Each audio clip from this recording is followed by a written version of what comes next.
Hello again, folks. This is NT Blast, or by God's Wednesday here, and it's time for a new playthrough. I strongly believe Albert's research must stop. Light! And there's the plot. Welcome to Mega Man 11. And I'm going to do something a little bit unusual. I'm going to go with the superhero mode. Now, Mega Man 11 stands out from all the rest. Besides, having to wait quite some time for its release. Look at these robot masters. They're nice. I like them. And we're gonna go to Impact Man first. I would usually say, honestly, I would say a newcomer should go to someone like Blockman or Tundra Man first. But for this type of playthrough, I'm gonna head back to the roots. You see, I noticed in my Mania playthrough, I didn't actually do a lot of speeding through. We just kind of talked about the game and whatnot, but without actually trying to speedrun it.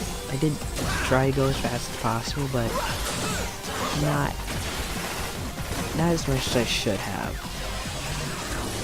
So I'm gonna go back to how I did it in my adventure playthrough, whereas try to get through the game as fast as I can while explaining as much as I can in 15 minutes or less.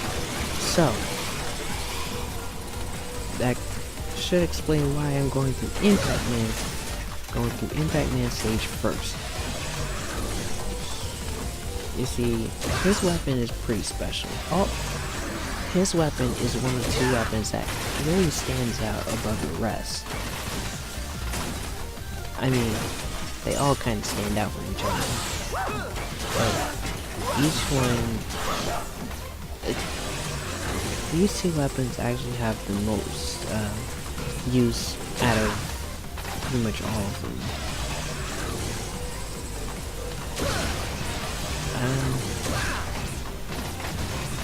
But enough about the weapons. Let's talk about the rest, what you get from the start.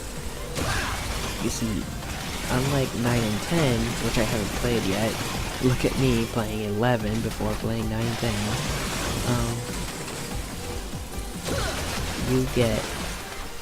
You can shoot normally. You also have rapid fire. You get to fire on charge shots, and slide. And new to this game is the double gear system and double gear technique. The double gear system allows you to hit one of the two triggers. Pressing the one that activates the red gear will allow you to hit power gear. Power gear allows you to fire off 2 shots normally, and fire off two charge shots. Or if you hold it down for long enough, you get to fire off a supercharge buster.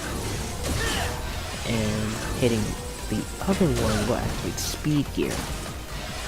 Speed gear pretty much just makes you go faster. It lets you react faster and whatnot. Dodge things you probably wouldn't have dodged normally. You go slightly faster, I believe, and it's generally a very useful ability. You do not need either of these in order to beat the game, but the game really encourages you to use them. Especially in superhero mode. We'll talk more about superhero mode in a little bit, but basically, these are two techniques that you really want to have. I say techniques, but the actual double gear technique is when you get to low health, lower than I am right now, and the white gear in the middle will light up. That's when you can press both buttons to activate the double gear technique. But a little bit beyond. But before that, let's talk about Impact Man. You need to move fast in order to dodge his techniques. You kind of need to learn how to dodge if you want to survive anything in this game. So I died. That's what dying looks like.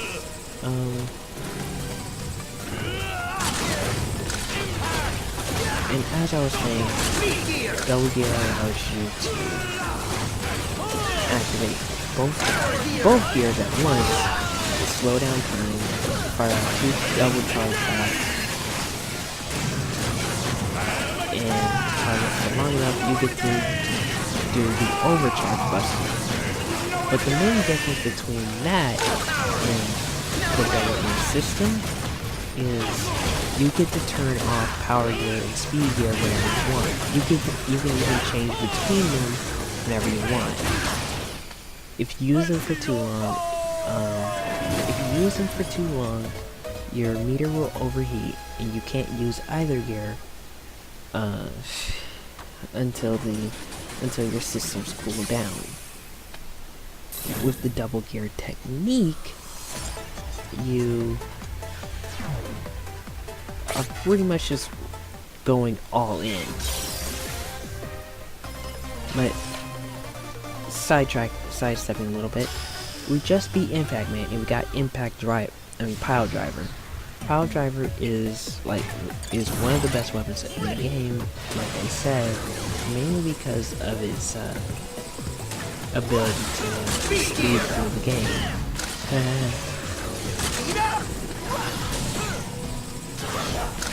And we'll see it in action later on, but we're going on to Bounce Man, and we're going in weakness order, so no need to wonder about this.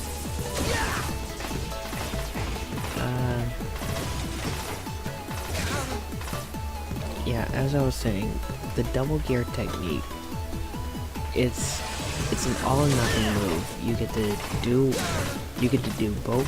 to activate both gears at once whenever you need to. Not whenever you need to, but when you most need it. But the difference is that you cannot turn it off. Once you turn it on, you have to stay in that mode until it's over with. And you should really save it for the boss when you're about to lose or whatnot. And if you let it run out, you end up making yourself extremely weak. You can only fire off one shot at a time. You cannot charge your buster. And I forget what else. But basically, you are extremely weak. Make sure you win when you use it.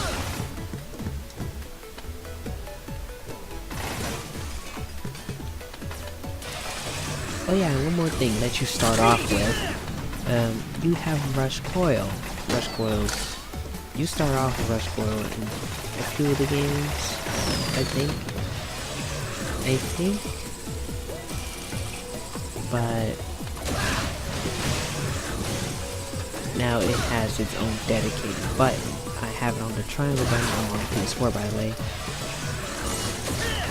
And yeah, I can call upon Rush Coil whenever I want. It's represented by the same special weapon gauge that you see for other special weapons. And you don't have to go to the menu to switch to it. You can just hit the button and you're good to go. You can even do it whenever you can do it to switch out of any special weapon you've got equipped, any other special weapon you've got equipped.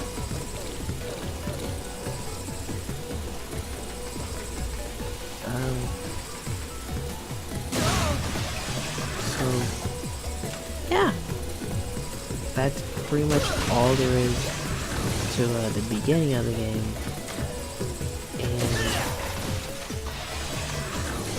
When it comes to the special weapons that I just mentioned previously, speed gear allows you to perform them faster, but power gear allows you to perform better, more stronger versions of those weapons.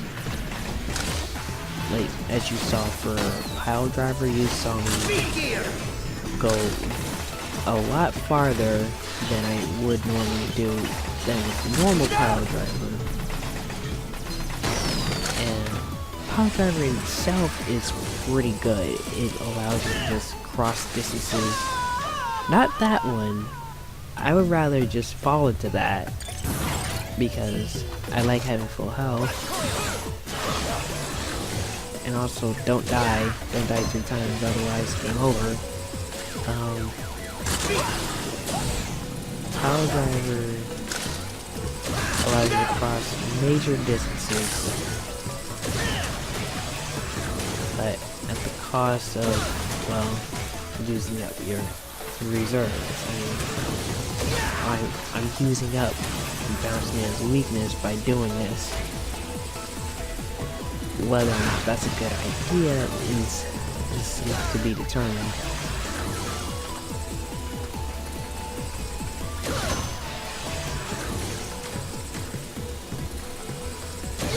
We'll see more of the powered up versions later.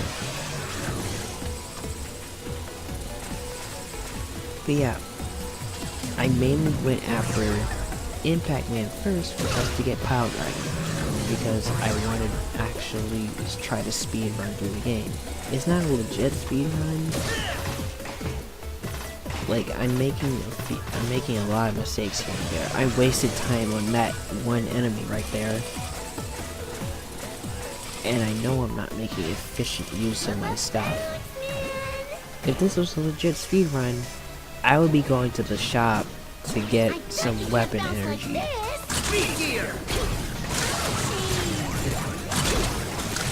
But no, I'm not that good at the game. I'm just trying to show what I can in a fast amount of time.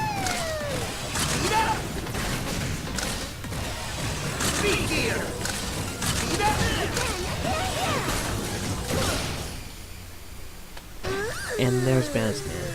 He's one of the few rollout masters that will actually change up their attack patterns when you hit them with their weakness, or something special happens when you hit them with their weakness. He blows up into those little pieces, and yeah, don't get hit by those. I believe you can destroy them, but I never did. So next time we're gonna go after Fuse Man. See you then.